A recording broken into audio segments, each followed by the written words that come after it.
Welcome to the Alcohol Tipping Point podcast. I'm your host, Deb Maisner. I'm a registered nurse, health coach, and alcohol-free badass. I have found that there's more than one way to address drinking. If you've ever asked yourself if drinking is taking more than it's giving, or if you've found that you're drinking more than usual, you may have reached your own alcohol tipping point. The Alcohol Tipping Point is a podcast for you to find tips, tools, and thoughts to change your drinking.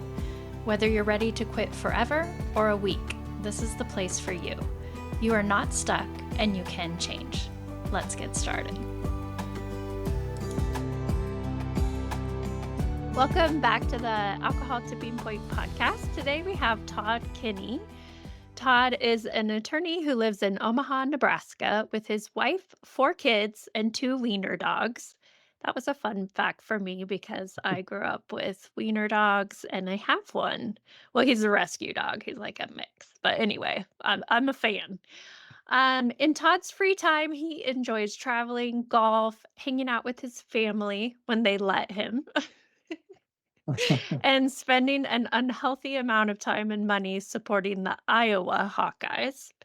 He quit drinking in 2019 and considers it the best thing he's ever done for himself or his family.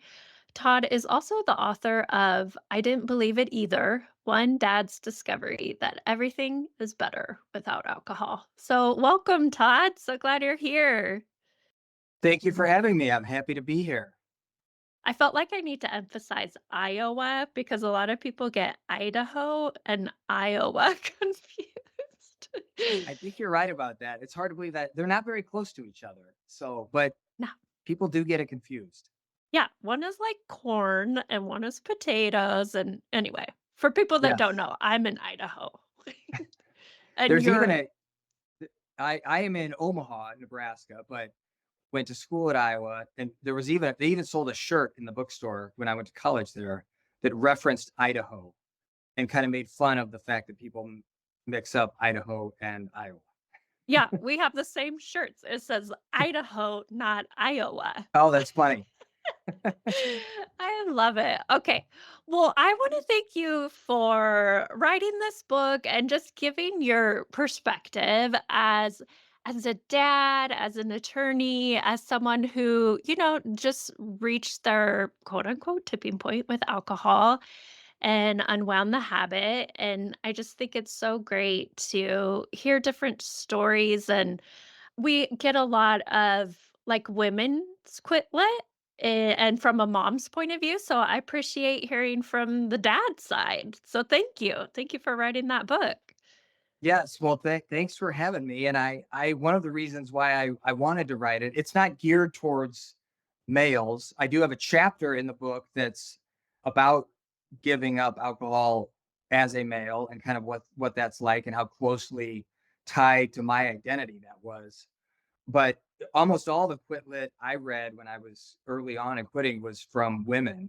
And I enjoyed all of them and they all helped me. But you're right, there doesn't seem to be a lot of male voices out there. And I think we males have more difficulty sometimes than females in opening up conversations about this. I mean, it's hard to open up a conversation about this no matter who you are, but males in particular seem to, I think, struggle with that a little more. And so, hopefully having my story out there can help other males or females feel a little better about coming forward and telling their story. Yeah. Well, why do you think that is? Why do you think it's harder for the guy? I think some of it goes back to kind of the age old adage that guys just have trouble talking about their feelings more. I think some of that's changing. I hope it is, but I still think there's a lot to that. I think the other part of it is kind of what I talk about in that chapter in my book. Like I felt when I was thinking about quitting drinking, that meant like giving up my identity as a male. I mean, it was so closely tied to me as a guy and what I thought of myself as a man. And I was like, what am I even still a guy if I don't drink? Like that's what guys do. That's what I do with my friends. That's what we do when we get together.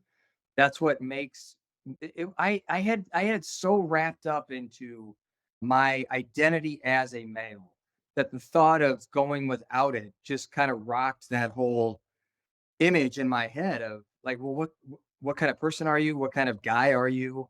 It seemed less manly to me to not drink alcohol. So I don't know. I think it's a couple things, and I think we have a harder time maybe turning inward and examining what's going on inside ourselves than women do. We're not as good at forming communities, I think, as women are, and so we tend to stay out on our own a little more, even though there's a lot of us out there all struggling with the same thing. We just don't talk about it as much. So I hope that's changing. You know, it is, I think, slowly, but hopefully it's changing. Yeah, I hope so too. I think that's interesting that you brought up identity, and because I think a lot about my identity as a drinker, but I never wrap together mom's drink. Well, I mean, there's the whole mommy wine culture, but I never put together like being a woman means you drink. Like it was kind of that's just so interesting to me because I think women for a while didn't drink. And then we started to because it was kind of a sign of we can do what men do. But Yeah, I didn't yeah, like think about, oh, but this whole time men have been the drinkers yeah, yeah. traditionally. Yeah. I mean, there's so much wrapped up in drinking in our society, and there's so much wrapped up in the messaging and the barrage of messages we get from very young ages.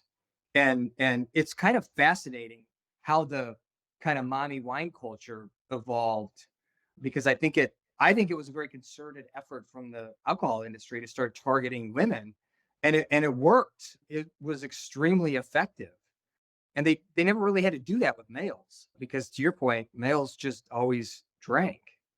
And so I mean, for men and for women, it carries its own. I mean, there's a lot of crossover, but there's also some unique baggage that comes with each. And for a while, I thought, I'm a white male who's enjoyed a lot of just privileges in my life just because of who I when I was born and how I was born. And for a while, it felt a little silly, like complaining about, well, I don't see very many men out there talking, kind of looking for my people. That felt kind of silly as a white male doing that. But after a while, I realized alcohol issues touch everyone. It doesn't matter if you're male, if you're female, if you're young or old, where you come from, how much money you make, what you do for a living. It doesn't matter. None of that matters when it comes to alcohol issues. And so I kind of realized, look, it affects males just like it does everyone else. And so we need to talk about it as males. Yeah.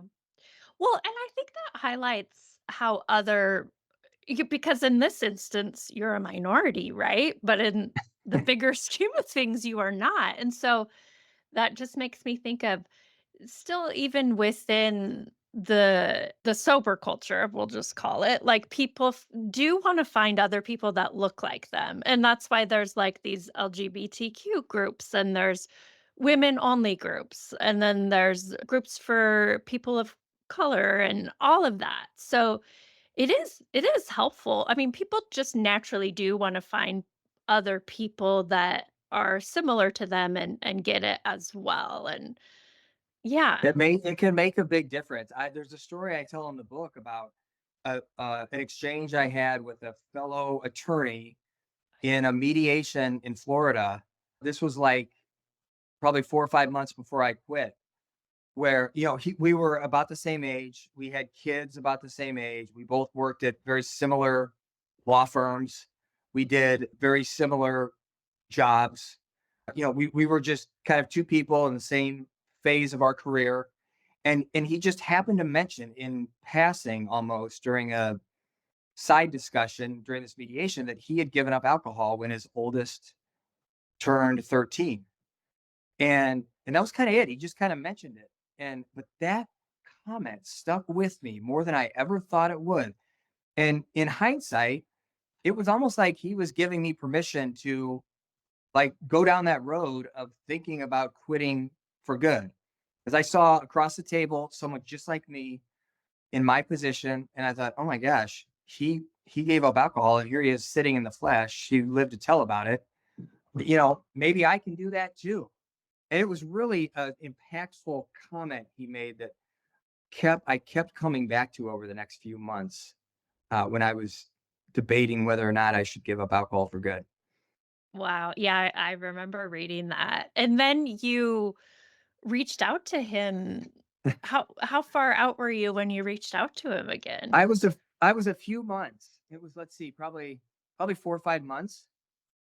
And I had gotten to the point where I started thinking, oh, I'm just going to take a break for some amount of time, and then a couple months into that, I decided, okay, I'm done for good. And so it was about a month or two after that I decided I was done for good. I think that I emailed him, and I wanted to let him know that his comment had an impact on me, because I like I said, I kept coming back to it, and I wanted him to know that I appreciated him telling his story, even if he may not have thought he was really telling his story.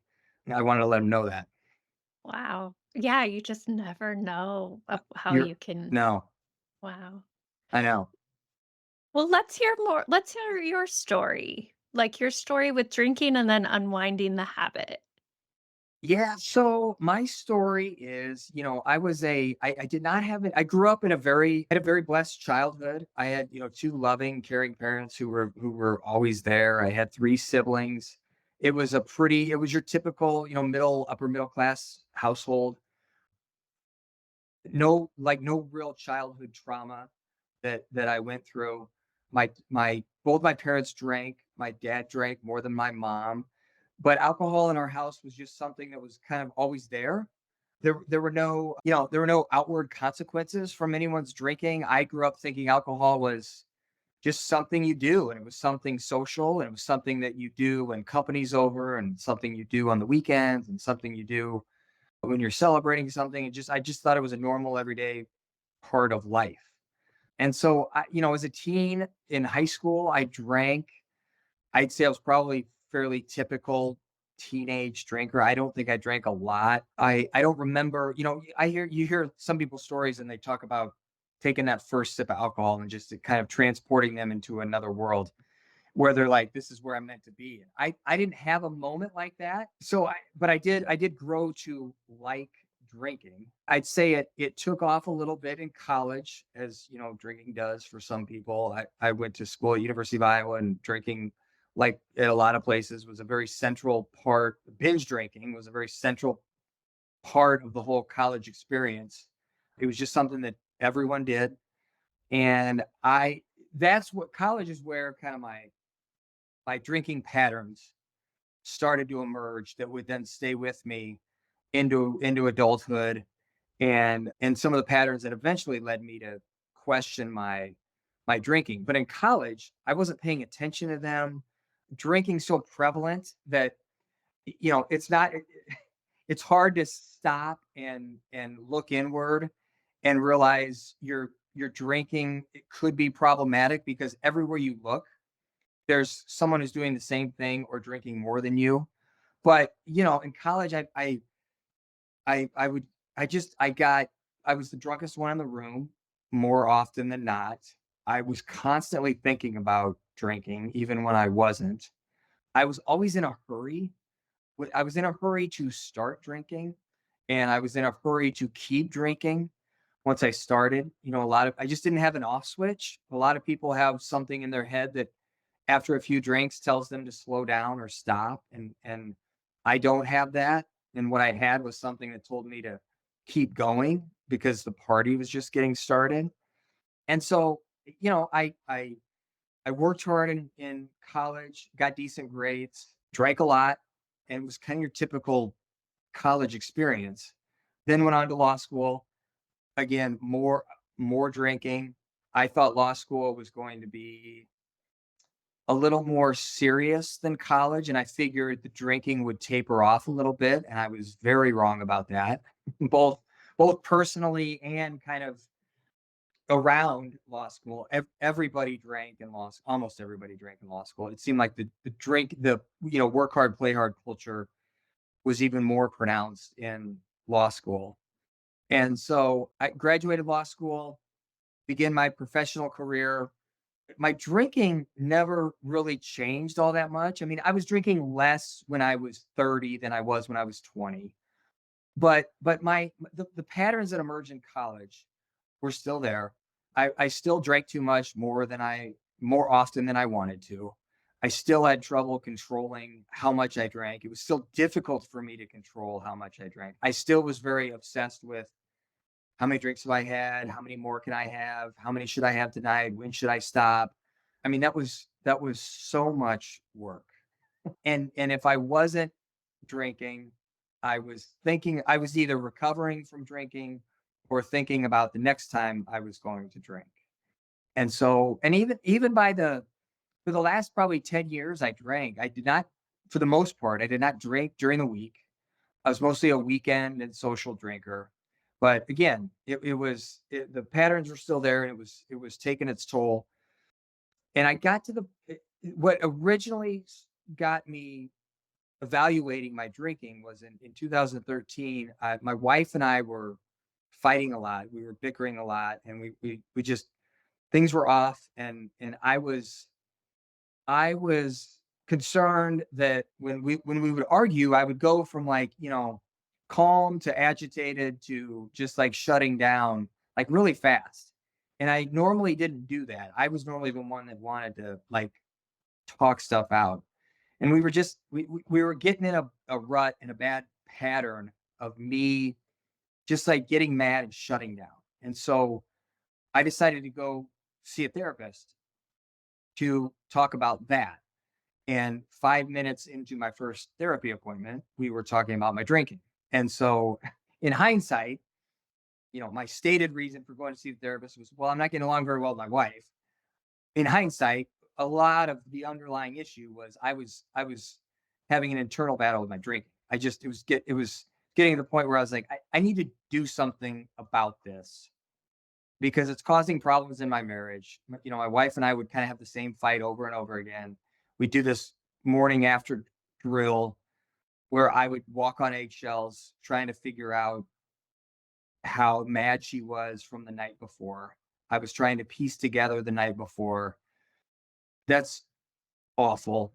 I did that so many times and thought it was just kind of a thing you do when you drink too much, before I realized you don't have to do that. But it's terrible doing that like every weekend or most weekends.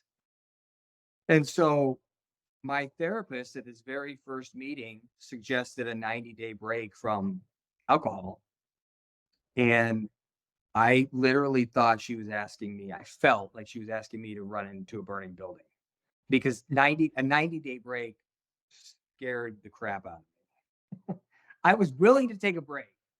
90 days was much longer than I had in mind. I mean, like a month maximum was what I had in mind. And that was kind of what I was prepared for. I mean, she said 90 days. I'm like, are you 90? Like, why do we need to do 90 days? That seems like a long time.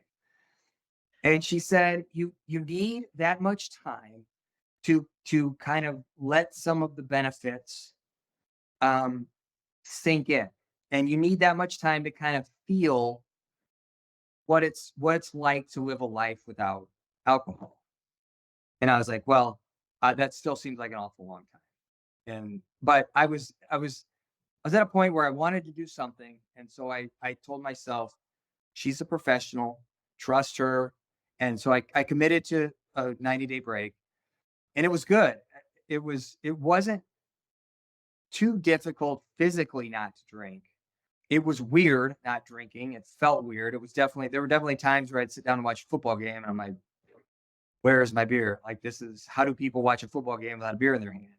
But again, in my mind, I knew I'm a pretty goal oriented person, and if I set a goal for myself, I can be pretty disciplined about meeting it. So I had no intention of quitting. I just wanted to get through this 90 days, and my goal was to change the way I drank. Like, that was the whole goal of that 90 days. Like, I'm gonna fix this. So I got through that 90 days, and I learned some things about how I drank. I really became aware of, like, physically how fast I drank. I would finish a beer and people would other people at the table would only be halfway through theirs. And of course, when I get halfway done with the beer, I'm thinking about where am I going to get my second drink? And when I'm halfway through that one, I'm thinking, where am I going to get my third one? And so I realized that I physically drank faster than most people. I realized that other people did not drink as much as I did on just a random night out when you go out to dinner. A Friday night out for me was two or three drinks at home. Then you go out to dinner, two or three drinks at dinner, and then you go somewhere after dinner and have some more drinks. And I realized some people just go out to dinner and they have like one or two drinks and then they go home, which I thought was like blew my mind. But I discovered apparently that happens. And so I got through that 90 days. I was like, you know what? I've got some hacks that I realize I need to employ, and I'm a changed drinker. I've changed the way I drink, and this is great. And that worked for a while until it didn't, and I started to fall back into old habits as happens. I think about 2 years later, I did another 90-day break that I imposed myself because I felt things getting loose again. I was like, okay, I need to do something, or I'm gonna be right back where I was. And so I imposed this another 90-day break. That was fine. But again, I was just getting through it. I had no intention of quitting. I was doing it as sort of a self-imposed punishment and to tell myself, look, I don't have a drinking problem. If I can take two 90-day breaks from drinking, like who does that? Who has a drinking problem? Like I'm fine. So I did that again. And again, that works for a while, but until it didn't. And old habits started creeping in. And, spoiler alert for anyone out there who drinks anything like I did, trying to moderate was never going to work for me. I tried it all. I hoped it would work. I really wanted it to work. I mean, I spent 6 years trying to fix the way I drink and trying to fix my problems. And I think I needed to go through all of that. I wish it hadn't taken 6 years. But on the other hand, I just needed to. I needed to go through all of it to finally come to the realization that none of it's going to work to the extent I want it to. And it's never going to work because of how my brain deals with alcohol. And so come like 2018, 19, I felt I could feel my drinking getting loose again. And I quit in the fall of 19. And I'd say from most of that year, I was in a different sort of analysis kind of phase. And again, I didn't realize all of this at the time, but in hindsight, my mindset then was, I've got to do something about this. I don't know what. I don't want to delve into that right now, but this can't continue. But it did continue for most of that year. But there were a couple things that, I always say I didn't have a flaming spectacular rock bottom, but I had a lot of nudges along the way that got me to the point where I decided to quit. And a lot of those nudges involved my kids. And my oldest he was 14 when I quit. My other son, my third son was 13. We had another one who was 11, and then my daughter was 7 at the time. But at least the three boys, they were at the age where they knew when I was drunk. They knew when other adults were drunk. They kind of knew what it meant. They had seen me really drunk a couple times, which really, really bothered me. I hated that. There were a couple nights where I came home and had conversations with them that I did not remember. And that made me feel awful. I hated that. I wanted to crawl out of my skin.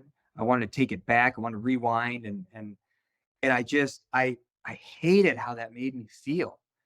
And I knew that even though I hated that more than anything, I also knew that with 100% certainty it was going to happen again because I had enough information in the bank and I was familiar enough with my drinking that I knew it was going to happen again. It may not be for 2 months, it may not be for 4 months, maybe it was 6 months, but I knew there was going to be another night where I came home and my kids saw me too drunk.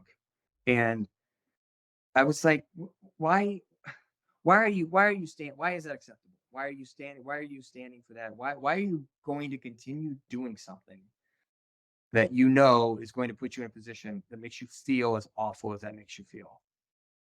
So the kid stuff was really hard to run from. I could BS my way out of a lot of stuff with my drinking. I could not BS my way out of the kid stuff and how it made me feel as a dad. I just couldn't run from that. And I had a moment with my oldest about 3 months before I quit, where we went to a baseball game, and we it was me and a friend and then like 4 or 5 kids, 4 or 5 of his friends. And I had driven everyone down and I was driving everyone home. And we all had different seats at the baseball game. And so we scattered for the game and then met up, in the concourse after the game to walk to our car and go home. And I actually had not drank very much that day and I was fine to drive, but my son hadn't seen me for much of that day. And when we meet up in the concourse afterwards, he says, "Dad, do we need to take a Uber home?" And I said, "Why? No. Why do you ask that?" He said, "Well, sometimes when you and Mr. Smith get together, you can get kind of rowdy." And I was like, "No, buddy, it's fine." And man, I could not shake that comment the rest of the day. It was the last thing I thought about when I went to bed that night. It was the first thing I thought about when I woke up the next morning. I just thought, what am I doing as a dad that my oldest son feels the need to ask me if we need to take an Uber home because he's seen me drunk before? That just that put me in my place, and again, I couldn't run from that. I was like, what am I doing as a dad? Like, can't I do better than that? And that hit me in a way that few things had. And I just felt I knew in my heart of hearts that I wasn't being the best dad I could be.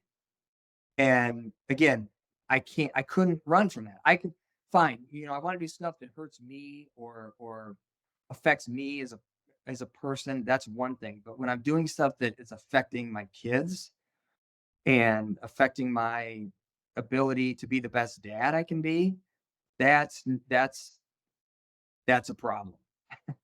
At least that was what was going on in my head. I'm like, that okay, that's something you need to do something about. You need to do something about like now, not in a year.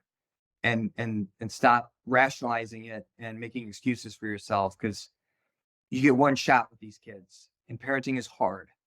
And why are you doing something that's making it harder?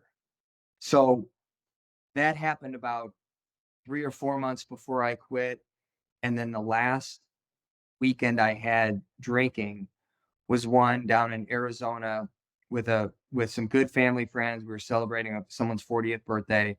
It was adults only. My wife and I were down there. They were down there. Our friends were down there. My parents were down there. And there was a night where I was drunker than everyone else. We were just getting ready to eat dinner. My wife was trying to convince me to go up to the room and retire for the night. I was telling her she was crazy and nagging me and just leave me alone because it's fine. And she whispered something into my ear. She said, "Your parents are staring at you." And I was like, "What?" She said, "Your parents are staring at you." And I dismissed it in the moment. But like the comment my son made, the first thing I thought about when I woke up the next morning was that comment. And I couldn't get it out of my head. And my parents are two of the most loving, compassionate people you'll ever meet. So I wasn't thinking that they were looking at me with disgust and disappointment and shame.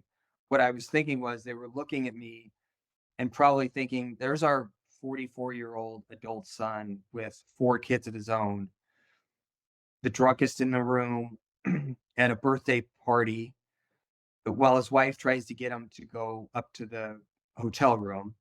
And I thought they were probably sad for me.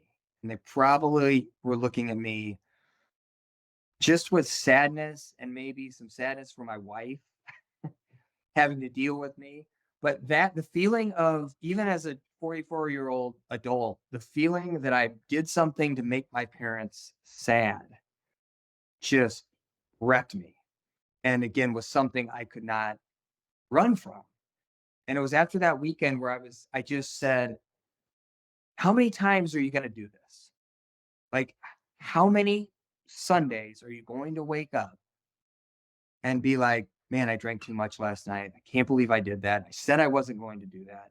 My wife's mad at me. I'm wondering if I made a fool of myself. All the shame and the embarrassment and the regret, that cycle is going on again. This was a new level because of what my wife had said about my parents. And I want to crawl out of my skin. I felt so bad about myself. But I just thought, how many times are you gonna do this? Like it's not working. Whatever you're trying, you're not beating this. You're not changing. You're not here we are again. And I was just so sick of all of it. And I was like, enough. I've had enough. This is not serving me anymore. It's the balance that your title, the tipping point. I was at the tipping point.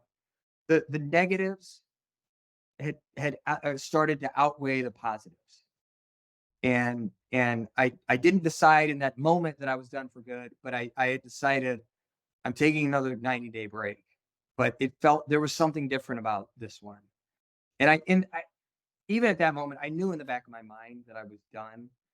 I was not ready to admit that to myself, but I was just so disgusted with myself. I was so tired of the battle. I was so tired of this, feeling like I had failed yet again that I said, I'm taking a break. And that ended up being the last time I took a drink. So that was a very long answer to your question. Oh, well, and I really appreciate it. I was just nodding along, like, because I could relate to so much of it, the college drinking and then parenting and drinking and just um having these moments with our kids where they're watching you and just the shame and guilt that I experienced with that. And my daughters were, oh gosh, 10 and 13 when I quit. And yeah, it's just and also where you were trying to moderate forever. I spent decades too, Todd, Oh, like, if I can just find the magic pill of moderation, if I can just be a normal oh drinker, yeah. right? Yeah. But like you said, I feel the same way. Like, even though it took me a long time to get to where I could be like, "Okay, I'm done. I've had enough." I needed all those breaks, all those day ones, all that, like, analysis and data. I needed that to get me to where I am now, even though it's so painful. And when you're in it, Yeah. oh, it's so hard. So thank you for sharing that. Yeah, part of me wishes someone would have pulled me aside during that 6 years and been like, "Hey, I got a little secret for you. This moderation thing isn't gonna work, and let me save you the time." But to your point, I that wouldn't have worked. That it wouldn't have worked. We have to get there, and everyone's journey looks a little different, but at the end of the day, everyone has to get to that point, and how everyone gets there is up to them. And some people, it doesn't take very long. For me, it happened to take, that's okay. I wish I would have quit sooner. I would have loved to have quit sooner, but you got to go through whatever you have to go through that gets you there. Well, how do you, as a dad, I mean, we talk a lot about mom guilt. We never talk about dad guilt. I don't know why, but like as a dad, how do you deal with kind of the guilt and overcoming the shame with your children now that you have this perspective? Yeah, that's interesting. You say that we don't talk about dad guilt because you're right. And I don't know. The reason is I think we lay a lot more on women when it comes to child raising and all that than we do on men. That's probably part of it. But I really try not to dwell on that because it doesn't do any good. And I'm very proud of the decision that I did make. And so I kind of let that pride, just overrule any guilt of not doing it sooner. I will say the one and so I really don't look backwards much at all. But there are times where, I'll see people out with younger kids, in the toddler stage or even the baby stage, and I do think, man, I would love to go back and do those stages over as a sober dad, because I'd be such a much better dad through those stages than I was.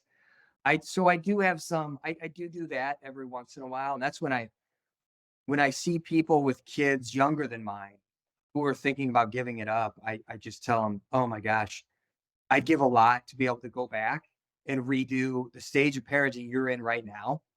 It'd be so much better. It really would. So I just I try not to dwell on it because it is what it is, and I try to focus on the fact that I did do it, and I'm glad I did it when I did. But yeah, it's the kid stuff. That's the one thing that I do find myself looking backwards a little bit.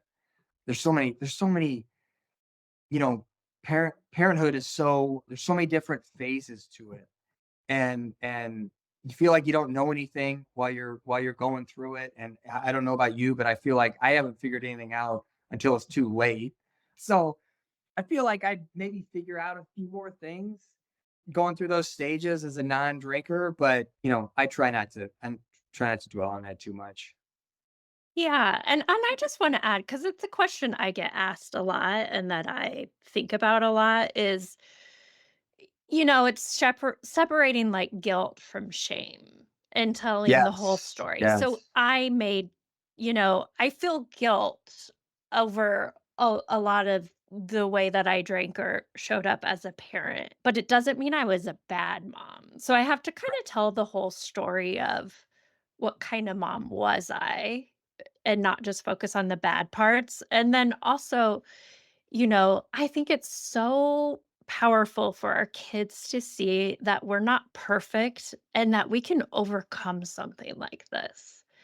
I think Yes. that is a huge lesson, and I hope that it's a gift for the kids too, like, that you can change. You can make mistakes in your life, you can have redemption, and you can change, and it's possible, and we're humans, and we're flawed, and there's no perfect parent or perfect person. Yeah, I think that's a wonderful message. And I'm very open with my kids um about my issues with drinking. And I want them to know, look, I this is for whatever reason, and it doesn't really matter at the end of the day, you know, but for whatever reason, I these are my issues with alcohol. And you might have some of those too. My oldest is a lot like me, and I do worry that he's going to drink similarly to how I drank, and he may have some of the same issues I did. Maybe he won't, but I'm very open about the issues I had with alcohol, because I do think it's important that they know adults struggle too. And I've found, even beyond like my own kids, their friends have been really interested in me quitting drinking. It's fascinating. It's been fascinating to watch. They kids I gravitate towards this sort of thing. And I mean, it's been one of my favorite kind of parts about getting sober is to watch their interest in it. I just think that's fascinating, and it's kind of driven home to me, like how much kids notice things with adults. I've read a quote. I have this dad book that I read every day. It's got a story for each day, and one of the stories was I don't remember the exact quote, but it was basically like, you know, kids aren't paying attention to what you're telling them, paying attention to what you're doing. That's what they see. That's what they notice. And I thought, man, that's this quitting and watching the kids respond to that has really driven that home for me. That's really cool. They can come to you and you're a safe person and safe place. And yeah, my daughters are teenagers now, and she'll be a senior in high school, and I am like, I mean, we've already had some shenanigans, But I think about me in college and your I college know. experience, it's like, oh, I just want them to be aware and I want to be a safe person. I hope they can turn to me if they do find that they're struggling. Yeah. And there's and I feel like I'm that now for my kids. And I feel like I was that before to some extent, but and I feel like I was a good dad before. When I was drinking, I was there for them, but there's levels to that I didn't even know existed before I quit drinking. And what I've discovered since I quit is you think you were there for them, when you were drinking. Wait till you see how it feels to be there for them when you stop drinking. Wait till you see how it feels to be present when you stop drinking.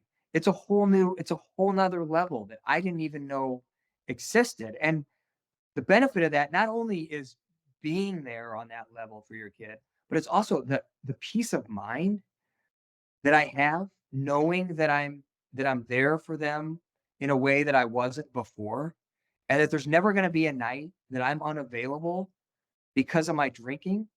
Like the calm and the peace and the contentment that brings me as a dad is just priceless. I agree, because I thought that it was helping me, but it's so there's so many times now that things will happen and I'm like, "Thank God I'm sober." So Oh, many parenting things I'm like, "Praise Jesus." Sober. absolutely. It happens all the time. And I was the same way. I thought drinking was almost a necessary part of parenting. Like I deserve it. It takes the edge off. It helps me deal with stress. I thought all of those things were true. And I think I say this in the book. Like having parented as a drinker and now a non-drinker, it's not even close what's better and what's easier. Not even close. You couldn't pay me enough to go back and parent as a drinker after experiencing both. And like you, I'd say I don't know, once, a couple times a month, I have a moment where I either the way I handle something, big or small, I just think, oh man, I dealt with that so much better than I would have 4 years ago when I was drinking. And so it's just a gift that keeps on giving. I agree. It makes, like, parenting easier, your relationships better and easier, work gets easier, all of that. Well, what would you say surprised you the most about quitting drinking? Oh man, I'd say the peace and calm that I have now, the inner peace and the inner calm that I have now. I didn't know existed. I didn't know I needed it. That has been one of the biggest surprises. I'd say, like, overall, bigger picture, the biggest surprise has been how much I enjoy a life without alcohol, because that blew me away. I thought even when I made the decision to quit, I was at peace with the decision itself. And I knew I needed to make it, and I knew in my heart of hearts it was the right decision. But I also thought that I was signing up for a life that was going to be a little more boring and just a little duller than what I had been experiencing. And that couldn't have been further from the truth. I mean, it's the opposite of more boring. It's the opposite of duller. It's the opposite of what I thought I was signing up for. It's so much better than what I was doing before that it's really hard to describe if you haven't been through it yourself. Because I wouldn't have believed it. If someone tried to describe it to me when I was drinking, I would have been like, I that no, I don't think I believe you. But Same. I mean, but it's been truly remarkable, and it's I found a way of living that I did not know existed, and it's so far beyond what I expected, and it's so much better than what I was doing before. I want everyone to experience it if they're interested. Yeah. It is hard to describe because it's not like anything dramatically changes in your job or you're like, you still have the same job and kids and life, but it's just life is so much more enjoyable. I mean, people talk about like the fog lifting or, Yeah, like Wizard of Oz going from black and white to full color and all yeah. of that. It's just, it is great. I think your bar for what constitutes enjoyment is lowered. Like Yes. little mundane, regular old life things bring you j- joy that did not happen before. And that's just the start of it. That's just the everyday stuff. The you're I feel like I'm in such a much better everything life. I have so much more confidence in my ability to handle whatever life is going to throw at me than I did before. And the peace that that brings is really something else. Me too. Cause I'm like, if I can quit drinking, I can do anything. Yeah. Yeah, because I don't know if you felt like this, but I legitimately felt at one point in my life that was almost impossible to do. Yes, yes. In fact, I was just reminded of my husband's like, we were talking to a couple or whatever. Why did this even come up? But we were talking about Debbie has a thing for pigs that fly. And I was like, oh my God. But then I was like, I do have some like little pigs that are flying. But the reason why was because, the expression like, oh, that'll happen when pigs fly. Yeah. And I thought, "Oh, that's, like, all about making the impossible possible." And I thought, "If I can quit drinking, like, pigs are flying." It really does open your mind to, doing something that you once thought was impossible is incredibly empowering, I have found. And it really does open your mind to what else is out there that I never thought was possible? Or what else is out there that's gonna blow my mind like this has? So it's been pretty neat. It's so neat. Well, what advice would you give for someone who is listening to this and they're like, "Well, I don't know, but I'm taking a break, or maybe I want to moderate," or they feel stuck, or what's just some general advice you have for that person? I would say keep evaluating things, keep asking questions, keep being curious, keep looking inward and be honest with yourself about what you're finding and what you're even if it's uncomfortable, be honest with yourself. I would say trust your gut. If I look back, I had a little voice in my head for a long time saying, You might want to think about giving this up." But we shut that voice down. I shut it down for a long time. I'd say don't be so quick to shut that voice down. Like listen to that voice a little longer. Trust your gut. You don't have to commit to anything today, but if you're curious about it and you're finding some good things that are coming into your life with taking a break, then just keep going. Keep going for tomorrow. You don't have to keep going till next month. You don't have to keep going till next year. Just go for another day and just be honest with yourself. And the other piece of advice I would give is I have a chapter in my book called None of the Bad Things Happened. And it's a list of a few things that I was 100% convinced that were going to happen. And they were bad things like, people are going to stop talking to me. I'm going to lose all my friends and I'm going to be boring and I'm never going to make any memories again. All these things that I thought were going to happen that were bad that kept me from making that leap. And none of them happened. I thought they were going to and they didn't. So hopefully that helps someone realize that maybe all the bad things they're afraid of happening aren't going to happen. Because that keeps people stuck, I think. It kept me stuck for a while. Yeah, well said. Thank you so much. Well, tell people about your book and how to find you. So my book is called I Didn't Believe It Either. You can find it on Amazon or barnesandnoble.com, walmart.com. It's on my website, toddkinney.com.